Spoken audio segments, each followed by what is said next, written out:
Kuri no 28 Kigarama umwaka w'2023 niho hatangura ibikorwa nyezina vyo kubaka ikirwati kirimwo amazu yubatswe mu buhinga bwa kijambere ku mutumba wa Ramba muri zone Kabezi mu ntara ya Bujumbura. Ico kirwati kikaba kiriko cyubakwa n'ishirahamwe UBAKA NATION GROUP. Manirakiza Fabrice arongoye iryo shirahamwe atangura asigura ibibanza biriko vyubakwamwo ayo mazu hamwe n'ubwoko bw'amazu ariko arubakwa muri ico kirwati. Okay, ndabaramukije. Je nitwa Fabrice MANIRAKIZA, ndagiriye ibakwe ryo kubakira muri Lake View Paradise Estate, ahantu ngaha mu Kabezi aho twita ni muri zone Ramba, ni ngaha mu Kabezi, ni ibirometero bike uvuye Bujumbura, ngira murabibona ko ari yaren trua ibarabara rija mu Rumonge uvuye Bujumbura ngaha. Anovuga atabatazi cyane, iyi ni shirahamwe rihingura ubutare bita Rainbow, hanyuma aho tugira twubaka ibi vyiza vya Lake View ni ngaha. Rero ngaha tugira tuhubake amazu y'agatangaza y'akataraboneka. Rero amazu twarayubatse muri Miriware, turagira CSB Village, turayubaka hariho no muri Miriware n'indi village turiko turubaka. Muganga hano uvuga ati nagatangaza nagakura, aho tugiye kubaka amazu arenga 50 ari mu bwoko butatu. Ubuho twabashiziriyemwo n'akabijya aya mazu right now. Tukaba novuga ati yarafashwe hasigaye nk'ibice bigera ku 40%. Akana kajyo ko kugira abo babipfuza amazu muri ayasigaye ubu nyene batwiture ntibaze bahombe, kuko ngaha ni muri Lake View ofete dushaka kurema iparadizo. No musi n'umunsi turyohewe cyane kuko niho dutanguye ibikorwa by'ibanza. Twari tumaze amezi 2 turiko turategura ikibanza. Ahariho imisozi yari iri ngaha twateruye turimura, nkuko mubibona ibivu bimwe turabiha abantu, ibindi ngaha muraca yabibona. Hariho naho tuzoshira ico twita ma access facilities, tuzohashira ama shops, turategekanya no kuhashira station ya petrol. Mugabo tuzungurutse gato ingaha muraza kubona rero ivyiza vye muri Lake View Paradise. Novuga ati Lake View bisigura, novuga ati icitigererezo ca lake. Ni ngaha mubona, so iyi view murabona ko ari nziza. Aha rero hepfo turafise n'umugambi w'ibisazi, abarundi niko babivuga, uko tuzosaba ngaha tugize imana tukaronka tukashira parking y'amaboat canke y'ubwato, kugira abantu bazoze bavuye muri ville bizobeze biraborohera kugira biyizire n'ubwato bacike ngaha muri Lake View. Akandi kabijya rero karyoshe nuko tumaze kuronka makuru y'imvaho ava muri ministere ya infrastructure ko hariho possibility nini ya yukiri barabara riva mu Rumonge rizoba ryubatswe ryaheze neza nka kujya mubona iryo ku kibuga c'indege kugeza mu kwezi kw'indwi k'umwaka utangura. Murumva rero neza ubu n'umugambi wacu uzomara amezi 18. Ngira muca muvyumva neza ko tuzoza guheza novuga ati ibarabara ri access. So karibu cyane rero twinjire muri Lake View mwirabira ivyiza biri ngaha. Turafisemwo iri barabara mubona hagati niryo twokwita principale riva hajya ku kaburimbi. Iri riva ku kaburimbi rikinjira gushika hariya, nayo ubundi dufise amabarabara 4 agabura iyi village. Bisigura ko ngaha imbere tuzoshira amazu yo mu bwoko yayo twita VVIP. Hanyuma turafisemwo VVIP zigera ku nzu 18, turafise ama VIP 4 gusa, turafisemwo ama townhouse. Na mu mazu mashasha nababwiye ko tuza gushiramwo, navuze hariho inzu imwe y'agakura twise VVIP Plus Premium. Iyo nzu rero izobiri ngaho urabona ko ari imbere. Iyo nzu izoba ari yagakura, ni inzu izoba ifise swimming pool, ikaba ifise n'amazi akoroka ava muri etage indani mu nzu. Iyo rero ni inzu imwe yonyene uyifuza karibu. Turafisemo n'ama townhouse. Rero kujya nagenda bibabwira VVIP ibiri mu kibanza cha R5 which is 500 meter square.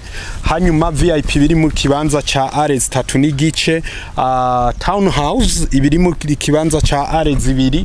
Hanyuma apartment abari mu kibanza cha R2. Mugabo apartments zozongira mu camwumva ubwoko bwazo. Najya ama facilities rero nababwiye imbere. Turashobora rero kubandanya nkabandanya ndabereka ikibanza. kujya nababwiye iyi ni gated community, ni communauté novuga ati ni kirwati ca kijambere. Ivyo nakoze muri miriware mwaravyiboneye ni muri irya nzira, so ngaha hose ngira murabona ko ari uruzitiro rumwe.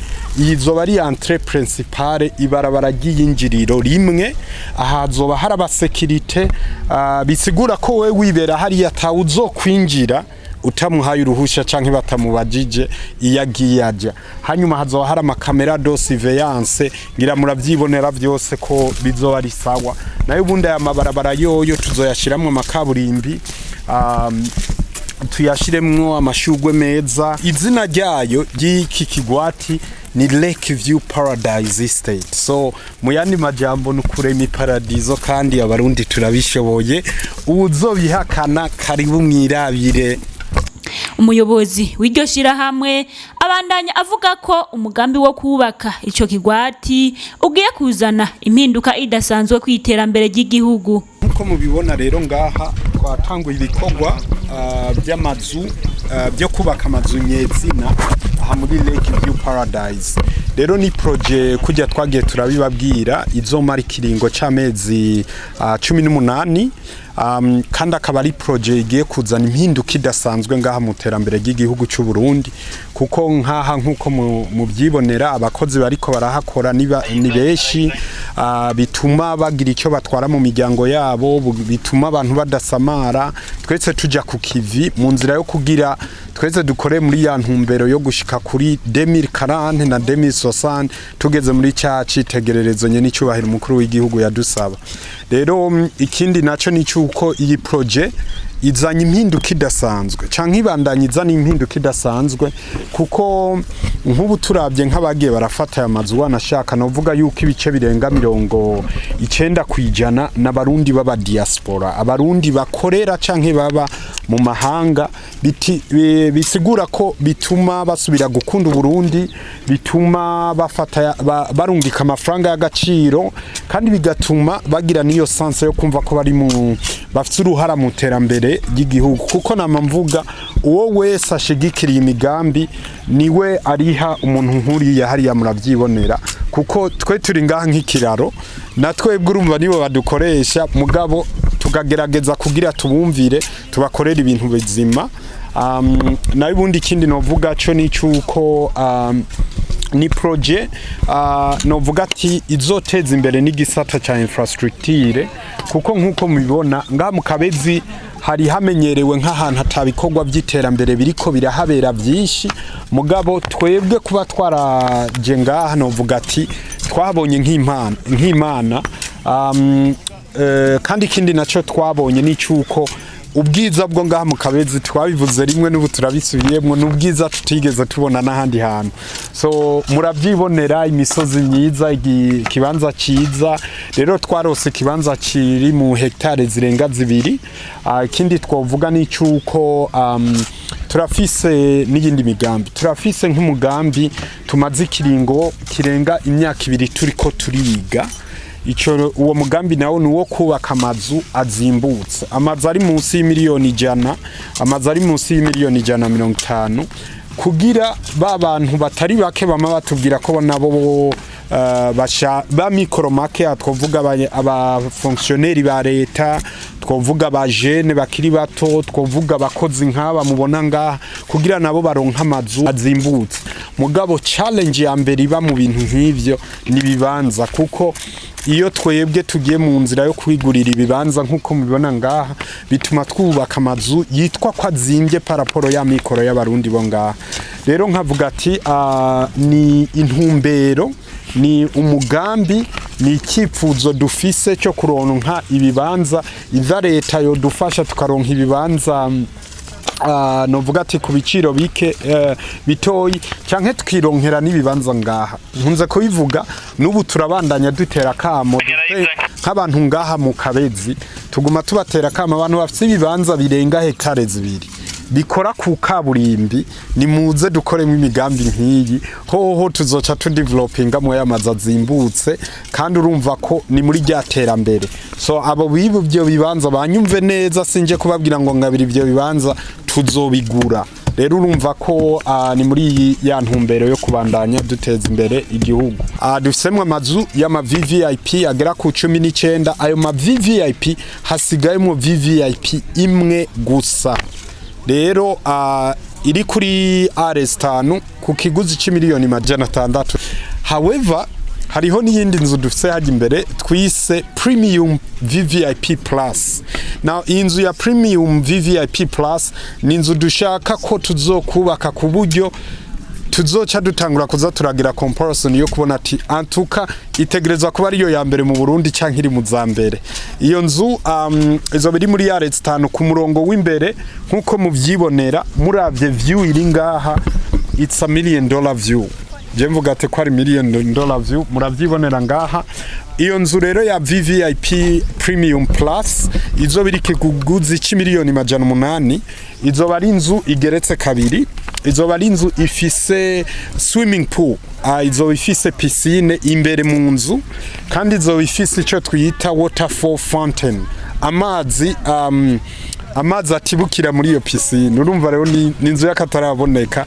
Hano vuga mu materiel yoyo, hano vuga izo ifise nk'inzugi z'amabwa di Congo, tuzogira smart house. Nk'iyi nzu ngaha tugira dutangure ku implanta ifise access ibiri, irafise access imbere ikongera ikagira access inyuma, so ishobora kwakira imiduga irenga 3 irenga 4, umuntu aga parking inyuma, hanyuma imbere akahishirira ayandi ma facilities nka swimming pool. Urabibona ko dutanguye nk'izi nzu nizava muri fondation, icyo giciro kizoba cyaheje kuduga ko more than 20%. Ama payment plan yo kuri hamwe ya mazu ari gutatu. Umuntu ashobora kuriha cash akaronka discount y'ibice 3 kujana.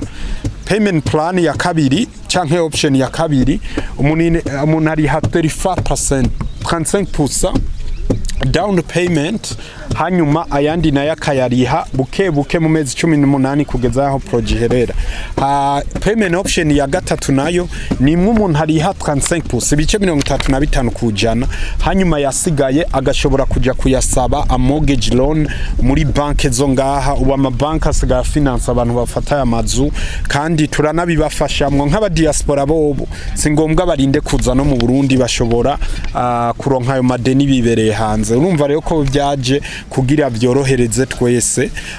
Rero aha ni muri Lake View Paradise ibikorwa biratanguye. Mwishirahamwe UBAKA NATION GROUP bagahamagarira abo bose bifuza kugura amazu yubatswe mu buhinga bwa kijambere ko bonyaragaza kuzigura hakiri kare, kuko ngo nizamara kuva ku mushinge zizoba zigwije ko incuro 20 kwijana.